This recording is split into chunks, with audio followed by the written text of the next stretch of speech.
So thank you everyone for joining us for today's webinar, Modeling Advanced Materials with SimCenter 3D Materials Engineering.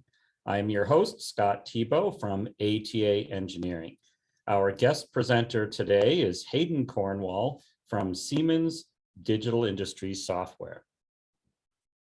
I'll begin by giving a brief introduction to ATA Engineering for those who may not be familiar with us as a company. ATA Engineering is an employee-owned small business with a full-time staff of just under 200 at this point, over 150 of whom are degreed engineers. We are an award-winning organization with a proud 20-year history that actually extends a further 20 years back to our participation as part of SDRC, Structural Dynamics Research Corporation, before being spun off as a separate company, now an employee-owned company 20 years ago. ATA provides high-value engineering services to help some of the most challenging engineering problems that our customers face. We work very dramatically in the aerospace industry, but also in such varied industries as themed entertainment, think roller coasters, theme parks, that sort of thing, consumer products, medical devices, industrial machinery and mining equipment, defense, etc. We provide these services from our nationwide locations. We have offices starting with the headquarters in San Diego, but also in Los Angeles and in the Bay Area, Denver, Albuquerque, Huntsville, Alabama, and the Washington, D.C. area. We predominantly provide design, analysis, and test services for customers looking for help with their most challenging engineering problems. ATA Engineering is also a platinum level solution partner for Siemens Digital Industries Software. And as a value-added reseller for Siemens, we provide software licensing, hotline support, software implementation and integration, training materials, and training itself. And we are a Siemens preferred training provider and the author of the Nastran training materials used by Siemens worldwide. ATA Engineering is also recognized as a smart expert partner with validated expertise in FEMAT, STAR CCM Plus, and SimCenter 3D. SimCenter 3D, of course, is the subject of today's webinar, and the Multi-Mech, or SimCenter 3D Materials Engineering, is the software that we're going to be learning about this afternoon.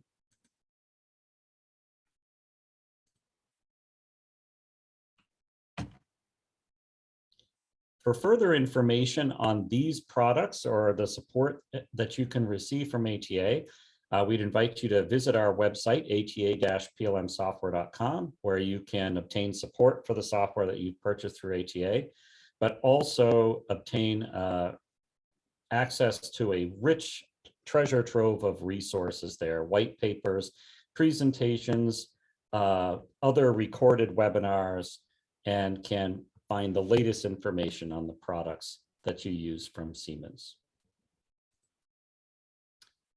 Now I'd like to introduce today's speaker. Today's speaker is Hayden Cornwall from Siemens Digital Industries Software. He is a technical product manager for the SimCenter 3D's material engineering product.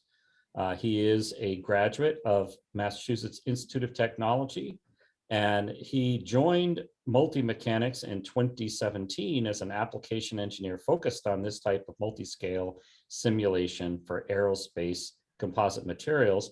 And when Multi-Mechanics was purchased by Siemens, he became part of the Siemens team. I'd now like to turn things over to Hayden, who will be telling us all about the Multi-Mech product and specific applications to use it for material characterization and finite element analysis.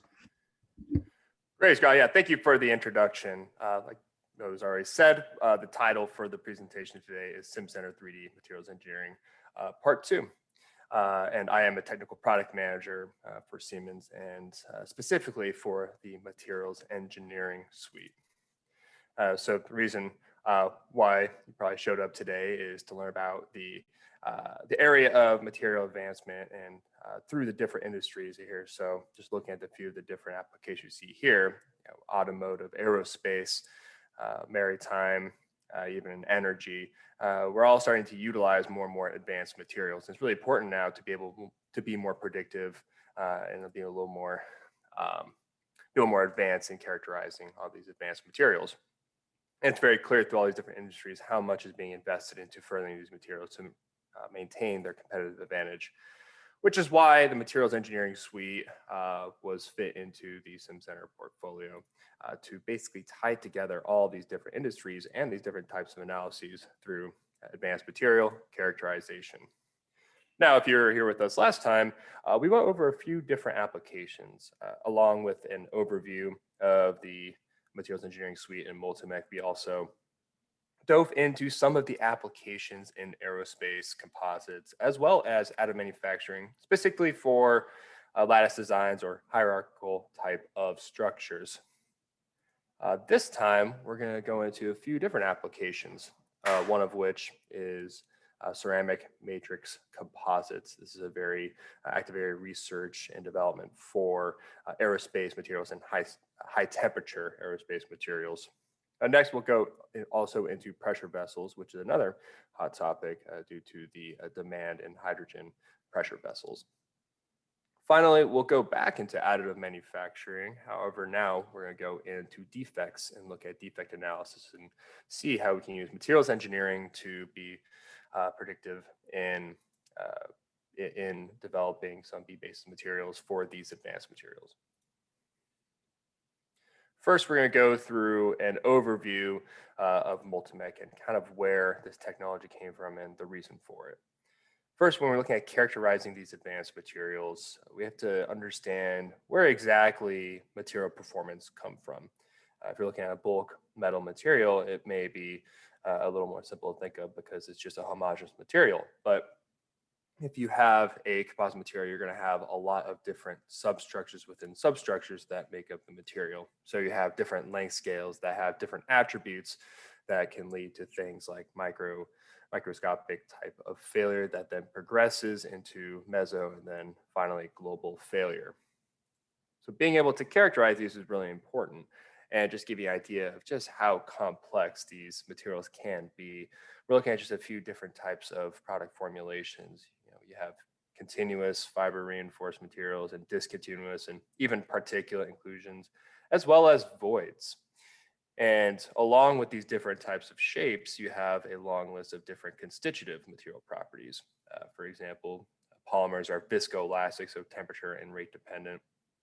Then you also have the interfaces that can lead to cracking that is between the inclusion and the matrix, but also can progress throughout the material. So you really have hundreds of different attributes competing together to be, the primary failure mechanism or multiple failure mechanisms. So it can be really complex to characterize kind of generally. So what materials engineering aims as a solution to this problem, and the reason why the Multimec solver is critical in doing so, is this two-way coupled multi-scale approach. Multi-scale has a lot of different types of meanings, but what we mean by two-way multi-scale approach is that every integration point and every single time step is tied to a different FEA model that is the microstructure or mesostructure. To see the simulation live here, we're looking at 5 particular microstructures pointed to their 5 respective integration points. As we go through the loading, we see that some of the microstructures are loaded more heavily than the others. And due to that, those areas are going to have a more premature failure. You see that the microstructure in the top middle has some failure that's already beginning to develop and leading to cracks throughout this viscoelastic matrix composite. And from that, you can see how the materials are being relayed up to the global structure. So not only are you having increasing deformations from the top, you're also getting lowered stresses because we're losing stiffness in those areas. And we also see this, the component of the constitutive tensor is losing some value as we go through the cyclic motion. And with this, we're able to get a drastic increase in runtimes just because we're not directly modeling every single microstructure now. But however, if you still have 50,000 microstructures and these microstructures have thousands of integration points and elements, that's still going to be a lot of degrees of freedom. And this is where the adaptive multi-scaling algorithm comes into play, and which is kind of the core intellectual property of Multimech, in that we are now able to run this type of analysis, which is traditionally considered FE squared, which would take around 40 days to run a traditional FE squared analysis for the specific part that we're showing here. We're able to get this runtime down to 40 minutes, which is a very drastic decrease in runtime, still maintaining that very high level of accuracy that you get from this fully coupled multi-scale method. So this kind of puts us in a unique spot where we have this highly rigorous academic style code, but now able to run it in a reasonable amount of time so that companies and different industries can use it to bring their products to market more efficiently. There's a few kind of disclaimers when we go through the term multi-scale. When we say multi-scale, we traditionally mean fully coupled multi-scale analysis. And this is where the RVE, or the microstructural model, is solved concurrently with the part. And this gives us the most rigorous, accurate material characterization. Multi-scale can also mean things like homogenization, dehomogenization, or single scale virtual tests, which just means you take a microstructure and you load it in different ways and you can see how it deforms. A lot of times these results are then taken in creating a analytical formulation that can then be used into a model. However, if you're just taking a few different load cases, you could be missing a lot of information in different complex load cases or unpredicted load cases. Finally, you have things like analytical methods such as Mori-Tanaka and Meanfield that take simplistic shapes like ellipsoids and extract the failure models based off of that. Again, this is even a different layer, another full layer down away from the true response of the material, and requires a lot of curve fitting. And to be clear, the materials engineering suite can perform all of this, but we take pride in that we have the ability to do fully coupled multi-scale analysis. So finally, we have the difference between analytical versus numerical modeling. Analytical being, like I was saying before, a few different types of methodologies like Mori-Tanaka or Meanfield, where you take the constituent material properties and based on oversimplified geometries, you have your material model. But a lot of times you're missing a lot of details, for example, maybe no interfacial strengths. And from that, you'll need to run more physical tests to get to that area where you have enough accuracy in your models. And you do this through curve fitting. And this kind of defeats the purpose of predictive modeling, because what you want to do is you want to try to eliminate physical testing altogether. That's the whole point of the digital twin, right? So it doesn't really necessarily make sense to still have to do all this physical testing with these different curve fitting models. Wherever, if you take the numerical approach from the material level, you can model out every single geometry directly, because just like with CAD and meshing, you can model really anything you want. And from there, you can add in any type of material models within there. So cohesive zones, different types of plasticity and damage models, anisotropic material models. And from that, if you model all the physics, a lot of times you get a very close prediction to how it actually behaves experimentally. So from that, you get really a high fidelity model, and that allows for you to change through a lot of the different attributes of the property. So like volume fraction, porosity, orientations, and even constituent materials. And so that's a truly predictive model. And that's how we see as the best way of achieving this idea of the perfect material digital twin. And of course, with this core solving capabilities, you're going to need some sort of pre and post processing to be able to facilitate this, because it is a very complex type of analysis, but we make sure to try to streamline a lot of these attributes of the process to make sure it's much more simple for general user. So first we start off at the geometry and mesh building, and we have this microstructure generation tool that allows for random insertion of inclusion to your microstructure. So we can see if just a few of the options on the right here: spherical inclusions. You can have random ranges of sizes of inclusions, different orientations, really a long list of different types of shapes. And this is important because with these materials, they're inherently random. So you don't necessarily want to map out a perfect grid of fibers for a microstructure. You want to have them randomly inserted because that is what contributes to the material variability.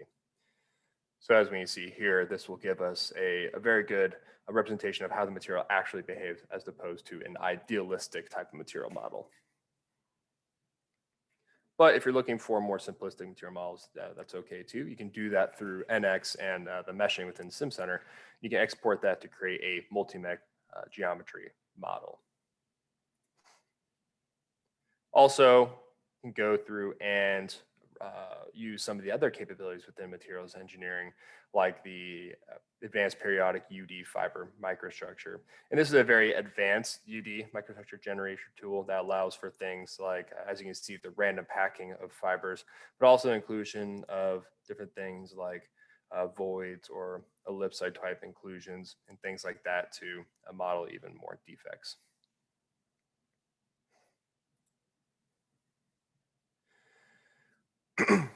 Along with this, we have quite a few different constitutive material models because when we're building out these microstructures, we're relying not on having generalized analytical laws that can be very complex and need a lot of curve fitting. What we want to do is we want to characterize the different constitutive materials. So starting off with the most simple, we have elastic models, like linear elastic models, where you can have isotropic or orthotropic materials. We also have the nonlinear elastic models, like the isotropic linear bimodulus, orthotropic bimodulus, and then nonlinear bimodulus. And these are still elastic models because they don't necessarily incur any damage or plasticity. Instead, they have the same loading and unloading curve. So it allows for you to have these interesting kind of phenomena that we see. So for example, carbon fibers are strain stiffening. So that's why you have a nonlinear analysis that would fit this kind of strain stiffening curve. Next, we move on to a lot of the nonlinear models like plasticity and damage. And under plasticity, we have a lot of different types of material models, including the von Mises elastoplastic or elastoviscoplastic for added rate variability. And we also have Drucker-Prager elastoplastic models that allow for pressure sensitivity for tension and compression differences. Moving on to damage models, which are basically just generic type of softening models. We have isotropic and orthotropic damages, and for the ability to also have asymmetry in this, so allow for differences in tension and compression. So it really allows for you to tailor your material failure because even if it's just a bulk constituent material, doing a lot of different plastic testing, you can see how those materials, even though plastics are their own category of material, they can be very, very different in how they behave and fail. And finally, more of the fun material models. We have the failure and cracking models. We have an automatic crack insertion capability that allows for cracks to be automatically inserted into your microstructures. And this is a big one because cohesive zones tend to be kind of a pain when you're doing your pre-processing, and especially when you have large microstructures with really randomized inclusion, it can be hard to define all of your cohesive zones. So this allows for the user to not need to specify it, but we can still define cracks, and they can be inserted when they hit a certain traction, and they can propagate accordingly. And with failure models, they're very similar to, say, damage models, but instead of a gradual softening, they have instantaneous failure. So this is more for brittle or abrupt failure type of models. And you can also use stochastics to define both of these types of failure models. You see just how this looks in the model. If you look on the left, we have a transverse loading, and we can see how the initial cracking starts at the fiber resin interface, but due to that, the cracks propagate through the matrix itself. So it's a very realistic way of representing, say, a transverse composite test with a slightly more brittle matrix. So one more time, you can see how they split and then crack throughout the part, and then lead to eventually transverse ply flare. The final material model I'm going to go over today, and something at the end of the material models, but something that's really important for composites and advanced materials is viscoelastic material modeling. And this is really important for how we're intending on doing it too, because when you're looking at a composite material, for example, a fiber and a resin, the resin is going to be viscoelastic, but the fiber is going to be rather elastic. And this has a lot, this means a lot because you have different orientations that can lead to fiber dominated properties or matrix dominated properties. And from that, you're going to have different damping. So when you have complex layups, you're going to have a really difficult time modeling the dampening of a full composite structure because you're not necessarily characterizing the different constituents and how the orientations play into it. So this is a very beneficial use case that we've seen for industries like automotive, where you need to characterize things like noise and vibration. And now tying it all together, all this technology is packaged within SimCenter Materials Engineering, which is just another tab in a suite of capabilities within SimCenter. Just to show a general workflow of the process, I'll show a video of what it looks like to build out a multi-scale model within SimCenter 3D. So we first start off by creating a microstructural model. In this case, we're importing a model, but you can also create a new one or edit these models here. So we'll select edit, and we'll edit this microstructure named RVE 3D voids. And when you open that, you'll open up the Multimech Legacy user interface. This is a user interface that we use prior to being a part of SimCenter 3D, but it's a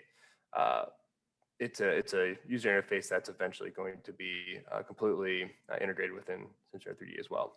But for creating the microstructures, we still utilize this as well as the geometry creation tool. We see we have a simple void RVE here. Once we add that to the material library, we'll see that we now have a material that has a category Multimech material, and we can now add that material just like it's any other material into the region shown here. So now that material is referencing a Multimech material. So if we will run this model, we would effectively be running a multi-scale model because we're referencing a Multimech microstructure. Before launching this simulation, what we could do is a few things. If we're particularly interested in a certain area, we can request the microstructure output. You're not going to be able to go to any single point and immediately have the microstructure output, because if we saved every single microstructure in this model, it would just be too much memory for the user. So you can specify beforehand if you would like to output it, or you can specify after the fact and run a dehomogenization, which is not shown in this video, but that's another option. So once you have those selected, you can select the multi-scale solve, turn on our adaptive mesh optimization, and then specify the number of threads you'd like to use to run the analysis. And after some time, you'll be able to retrieve results when the model is finished running.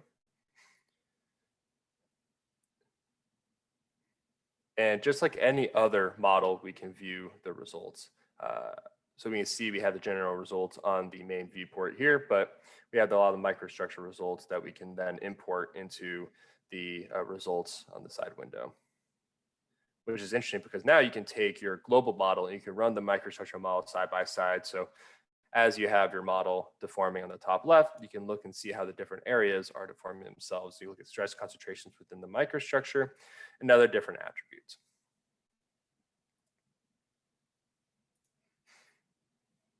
So that was kind of a pseudo brief introduction to materials engineering. There's a lot of different attributes and capabilities, but just to give the overall gist of what is possible within this suite, I think we covered a lot of that. So next, we're going to work our way through the different applications. The first being ceramic matrix composites. So like I was saying previously, this is a very active area of research. When we're looking at composites, one of the issues was that you need to have some applications where the composites are succumbing to very, very high temperatures. And that's where ceramic matrix composites comes into play, because with just ceramics, you can have a very high modulus type of material, but it can be very, very brittle at times and very prone to defects. So what they want to do is they want to incorporate things like carbon fibers within these within these ceramics. And this is done through pyrolysis, where you basically heat up the composite to where the matrix is now a brittle carbon, so in itself a ceramic. So this is a case study done with DLR, and they did a lot of research into how can we predict a lot of the cracking during this process.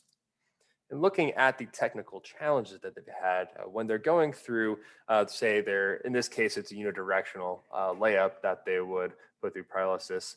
They would have temperatures where a lot of the material would shrink, and due to the coefficient of thermal expansion and this whole process, they would get a lot of cracks before the material is even loaded, which is something that's not very ideal. And with this, there's a lot of different attributes that come into play, but some of the main ones are the coefficient of thermal expansion of the material, the orthotropy of the materials between the matrix and the fibers. And we're also looking at things like fiber and matrix interfaces. So we start off this use case by looking at a few different geometries, symmetric fiber packing, and then you also have an asymmetrical fiber packing, where one is just a classic unit cell, and the other one is a random insertion of different fibers, so something more realistic. The loaded conditions are going to be fixed on the outside, but instead they're applying a large temperature change, where that's basically going to have a coefficient of thermal expansion that's going to construct the matrix, and that's going to enforce the loadings with a fixed boundary condition.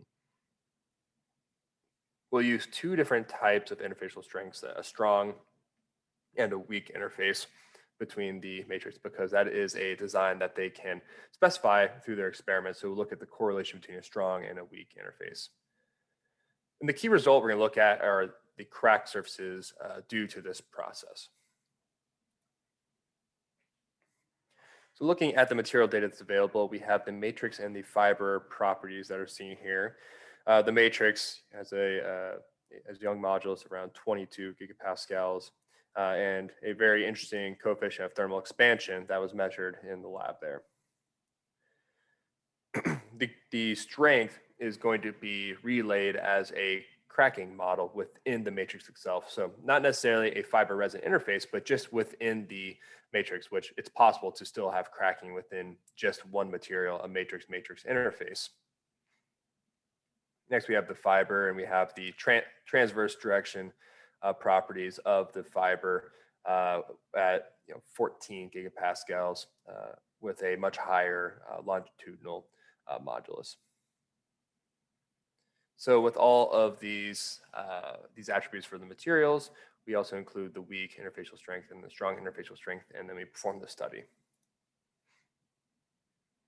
Using some image processing techniques, we're able to compare the differences between the simulation, which is on the left, and then the actual experiment on the right. And for the weak interface, we see that there is substantial fiber and matrix debonding in both the experiment and the simulation. You see that there's a lot of cracks that develop between the fiber resin interface, and even some of those lead to matrix cracking in the simulation. And looking at the different crack areas, we can look at the histogram shown here, where we actually follow pretty well in suit with just a bottom-up simulation approach, where we have primarily the small cracks, which are the fiber resin cracks, but we also have some pretty large cracks as well. And we see that we both have those kind of a sort of bimodal distribution shown by both studies. For the strong case, we can see just looking at the direct histogram results that we don't show a very close scaled representation, but if we actually scale the result, we can see that primarily we still have a high frequency of the smaller cracks. However, we don't have any other larger cracks than that. So we still follow generally the trend, but just looking at the cracks shown by the interface, that's something that's not picked up by the experimental image processing results. So from this led to even more advancements, and this was done before we had some recent additions. And one of the important material models that we had to include was the temperature dependent modulus model. And this gives us a very generic tabular type of model that allows for you to specify different moduluses and Poisson ratios for different temperatures. So you can capture how material changes from these very high temperatures. And we made sure this is also possible with things like cracking. So you can see we have a model shown on the right that has a lot of cracking due to the coefficient of thermal expansion and also the changing modulus. Moving on to pressure vessels, and pressure vessels is it's a very important topic right now, especially with a lot of hydrogen cars being developed and seen as a really important type of pressure vessel being used and manufactured today. And with that, you're at much higher pressures. So we're going to need to be as optimal in designing your pressure vessels. So looking at the design cycle for how we would go about performing a kind of a virtual design analysis before getting into experimentation, we tend to start off at constituent material models. So in our case, we have fibers and resin, different combinations of those, and that's what leads to the initial microstructural building, where you can calibrate and try to validate the different component models of the microstructure. And then you move on to coupon validation, where you have actual standardized tests like ASTM tests, and you can validate against those different types of flies, whether it's 0, 90, or more complex type of layup structures. Next, you get into winding simulation, which is another very large topic where you actually need to predict the geometry of a pressure vessel, because due to the way that they're wrapped around, you're going to have areas that are going to be thicker, and in some areas they're going to have a lot more deposition, say at the boss. Next, you have a multi-scale model, and being able to take an accurate CAD representation and fiber orientation, being able to link that to a microstructure, that is how you'd be able to perform a microstructural model. Next, you move on to the component variation and allowables. And this is really important because these materials are inherently stochastic. So it's going to be very difficult to have one simulation and say that is this result's going to work, but that's not how they work in real life. You have a range of, say, burst pressures or deformations from a pressure vessel. So it's really important to characterize the materials and retrieve these B basis criteria for your materials. And as of now, we are going to cover a few different topics and where we validated a lot of these steps, but winding simulation is somewhere that we haven't necessarily implemented. And there's a lot of softwares out there that perform winding simulation, but what we're going to do today is go over all these different steps kind of separately to show where in materials engineering we fit in. So first we have the fiber variation. This is a study for IM7, so a very popular grade of fiber. We show how we have single fiber tests that create a Weibull probability distribution for the strength. And from this, we can actually incorporate Weibull strength statistics into the fiber model. If we look in the top right-hand corner, we can see a sample model where we have the different parts of the fiber begin to fail before others following this Weibull distribution. And as we vary the volume fraction, we see we have good correlation between the different bundle volume fractions and looking at the range of strengths and where the averages that we have between these different models are situated. That's a good level of validation for just the fiber. But when we move up to the composite level, we now have fiber and the matrix. A lot of times the bulk matrix properties aren't necessarily easy factors when one discloses the advanced properties of them. So what we can do is you can back out a lot of these properties as well through composite tests. So what we're looking at here are three different type of load cases on a composite: longitudinal, transverse, and in-plane shear. And based off of those properties, you can, in a way, back out things like the matrix modulus, as well as the damage curve of them by looking at things like in-plane shear that show the shearing and the damage or the plasticity that's being shown through this type of nonlinear curve. And through this, we're able to come up with a certain percentage of accuracy between all these different models and fit the composite model. So once you have all of this, we now move into a little area that's a little more advanced, which is the material variation. And we're looking at what we want to characterize as far as variation. We're looking at a cross section of a unidirectional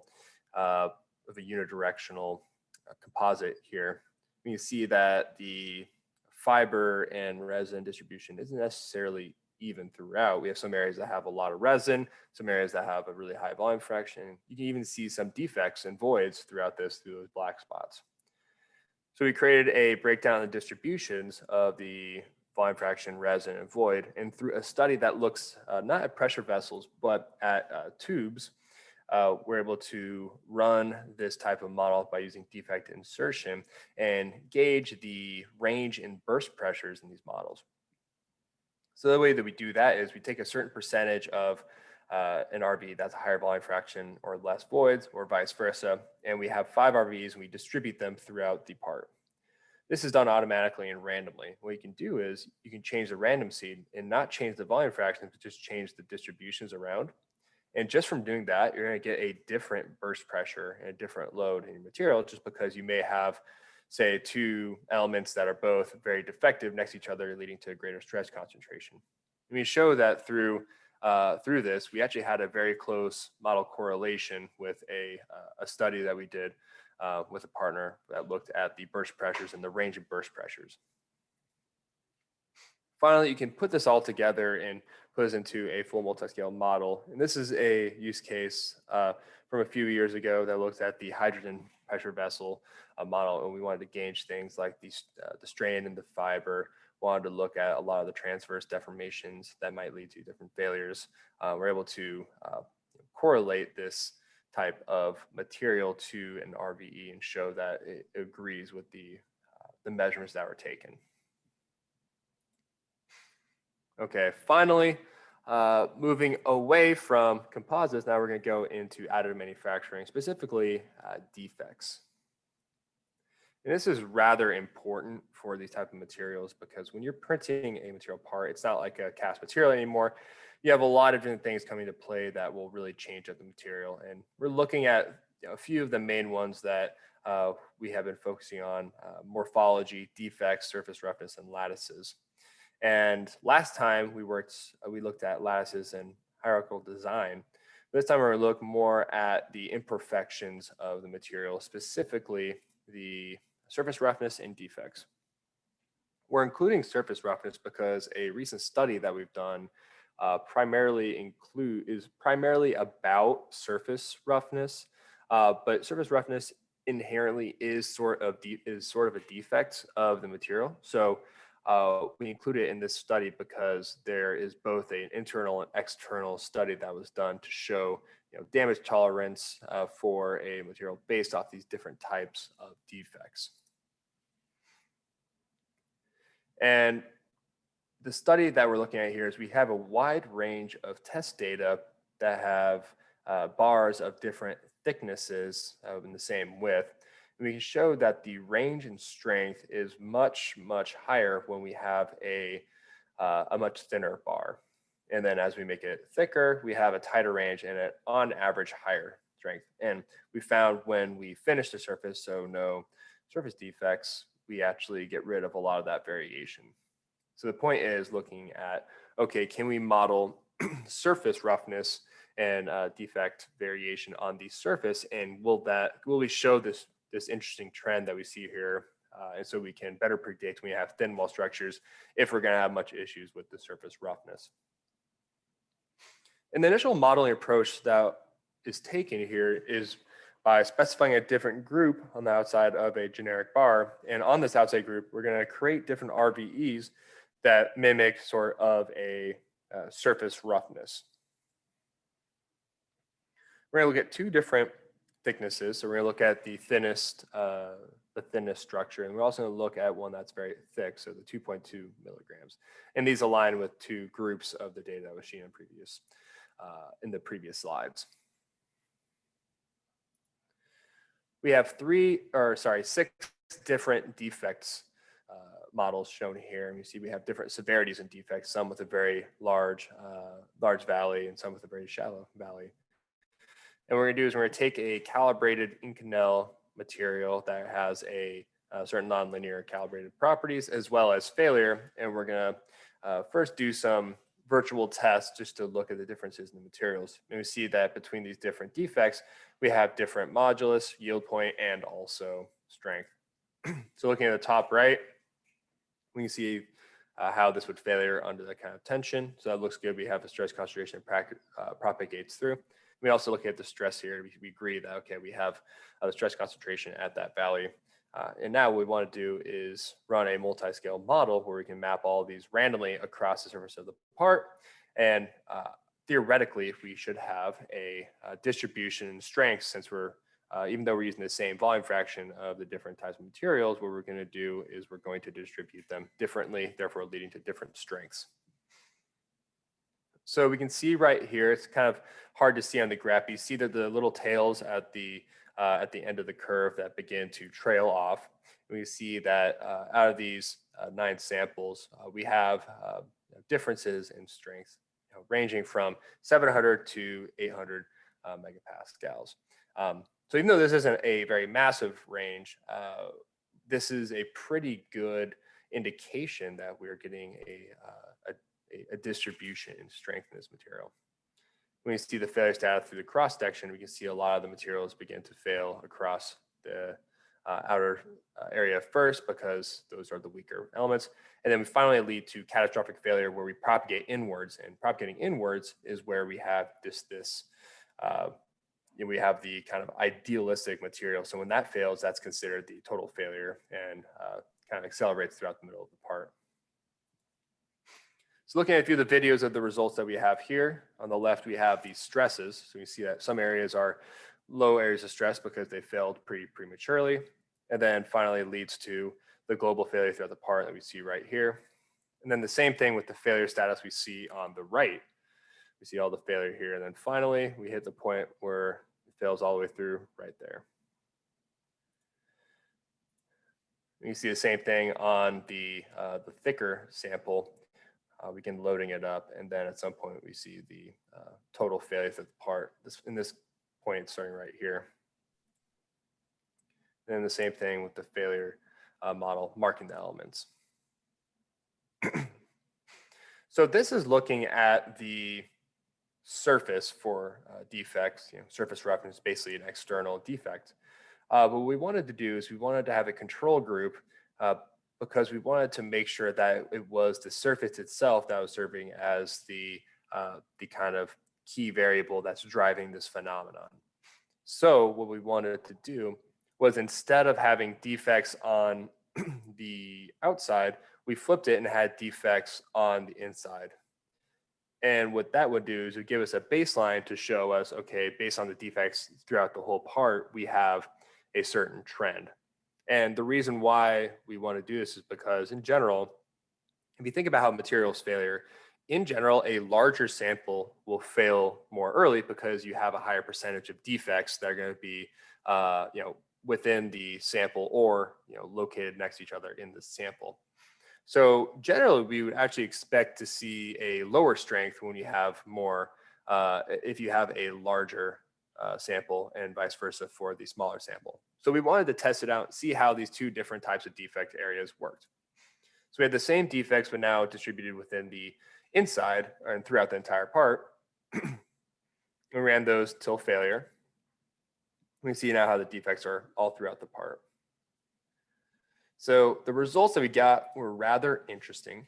When we have just the surface defects for both the 0.6 millimeter and the 2.2 millimeter sample, we can see that we actually have an average increase in the strength. If you recall from the initial parts of the slides that we have, this is the phenomenon that we're trying to capture here, actually an increase in the average strength and a tightening of the variation. So right now we have a range of around 80 or so, and here we have a range of 60 to 50 megapascals. So the range tightens and it also increases. So that's a good sign. What's even more interesting is when we look at the complete defects, the initial material strength theory holds true, in that now we have on average lower strength between all of these samples when you have a larger sample, and in general you have a higher strength, out with an outlier shown here. But in general, we show this trend going downwards. So this is a really powerful study that we've done looking at defects, and all we're doing is just utilizing randomized microstructures being distributed throughout a part in order for us to be able to characterize the differential in these materials. And when we start having more defects in the material, it's more important to be as rigorous as possible. So this the study is still continuing, and we're looking at using even print simulation to map the probability of defects throughout a part, so that way you can have a better idea of if your if your component is going to be able to withstand certain loads and be reliable. Okay, now we'll move on to the Q&A session. Just for a quick second before Scott takes away, this is my contact information, and I'm sure it'll be shared with everyone that was attending this meeting today. So with that being said, I'll conclude my presentation, and I'll let Scott take it back over, and we can do a Q&A session. Very good. Thank you, Hayden. That was very interesting. We now have a few minutes for questions. We will only be able to take a few. I'm sorry, because we don't want to run too far over time. But Jonathan Hill is going to be going through the questions that we've received, and we'll try to answer them now. Yeah, absolutely. So thanks again, Hayden. And we'll just run through some questions again. You can submit those questions through the Q&A tab. You can also enter those into the chat if that's easier. And then finally, if you would like to be unmuted, just shoot me a message and we can unmute you. But we do have 3 questions to kind of run through. So I guess first off, how does a user determine how large an RVE needs to be to model the material accurately? And so like what would, for instance, how big would it need to be for a CMC material or something? Right. So that's a great question. That's part of the process of designing your microstructure. If you're looking at an element that comprises up of a component, that element may have realistically, let's say, 5,000 fibers might make up that element. You don't need to create a microstructure that's 5,000 elements just because it makes up that component. However, what we'd like to do is perform something that's called an RVE convergence study. So what it allows for you to do is you can make a microstructure with 2 fibers, 4 fibers, 10 fibers, 20 fibers, and you can see how that response translates to the ground truth, which it could be, say, one that has 5,000 fibers. And generally what we see is the results begin to plateau pretty early on. And this is also dependent on boundary conditions and the type of loadings, but in general, it depends. You would want to make sure that your microstructure is already tested beforehand and fits within a certain percentage within the ground truth. And generally, if you see it begin to asymptote as you increase in fibers, that's when you know that you have a large enough model. And of course, we want to limit the size of these models because we're doing the multi-scaling. The number of degrees of freedom you want to keep as low as possible. Okay, yeah, and is the size similar for different materials, or I imagine it would be kind of dependent on, like CMCs would be different than carbon fiber, reinforced plastic, stuff like that.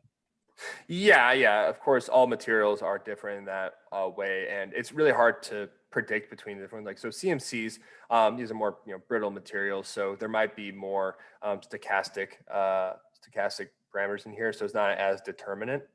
So that might require a slightly larger model, but if you have one that is not as stochastic as, say, a CMC, it might be a little smaller. But that's why you perform the study. So in general, with the study we did with DLR, those microstructures were actually pretty large compared to what we're used to, just because we really wanted to characterize all of the different all the different crack surfaces. However, you're just trying to get a good representation of the material and all the different axes. You may not need that large of a model, but it's all about what you want to do. So the DLL models, I think, were around 50 fibers. But again, those are single scale, and we're looking more at the crack lengths and stuff like that. Okay, perfect. Thank you. Next up, what is the expected distribution of results for a defect insertion model? Yeah, so the expected distribution of results, it really, again, depends on how all these microstructures are distributed throughout a part and the different types of failure. So for example, what we went through today with that tube model is you have a fiber reinforced type of microstructure, and what we're doing is we're varying the volume fraction of the fiber, right? So when you change the volume fraction, what do you change? A lot of times you'll change the modulus, which can then change the variation of stress gradients throughout a part. And from that, you can lead to premature failure from the different fibers, just because you're gonna have imbalanced loading between all of the fibers. So in that case, you may have a rather large distribution, but it really depends on the different kind of severity of the defects. If you have some elements that just are basically completely voids, you'd assume you have a much higher variation, just because if you have two voids that are right next to each other, that's going to lead to a much different ultimate strength than, say, having only one, the two voids completely far away each other in a model. So it really is dependent on severity. The higher the severity of the defects, in general, the higher the variance. But if you have more subtle differences, then that's going to be much less. Okay, great. And possibly the final question, unless others come in, we're still taking questions. But maybe the last one I have for now, what does the material calibration process look like? Right. So there's a lot of different ways you can calibrate a material, and primarily we have to see first is what type of material data you have. Let's just take the example of like an aerospace, a UD, carbon fiber reinforced polymer.